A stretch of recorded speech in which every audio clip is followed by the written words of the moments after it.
I'm Sarah. And I'm Brad. And we are expecting our first baby in a month. Today, we're at Sarah and Brad's house to do a Huntervention on their nursery. We just bought our house 2 months ago.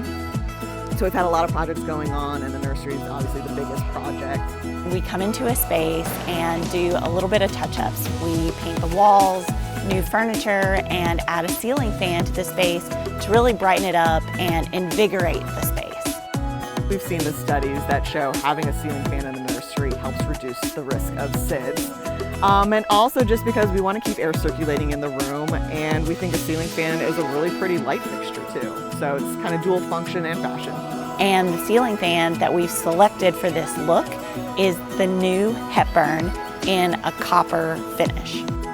We're combining warm metals of copper and brass throughout the space.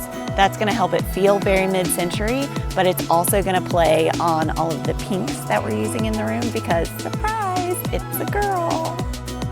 Designing a nursery was a new challenge because that means incorporating pieces that are durable for baby events. We wanted to make sure that things were easily washable and cleanable, and that they were functional pieces that Sarah and Brad would be able to use daily, but also be able to enjoy the space.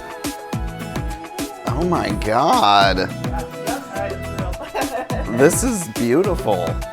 We love it. It's absolutely great. Seeing it all come together is, it makes it real. Yeah. There's gonna be a baby here in a month. We love the fan, just so beautiful. The Hepburn in the satin copper finish comes with an upgraded wall control. The wall control is dimmable so that if you need to get up in the middle of the night and take care of the baby, you can have the settings really low and soft and subtle so you can still see, but it's going to be very calm and soothing.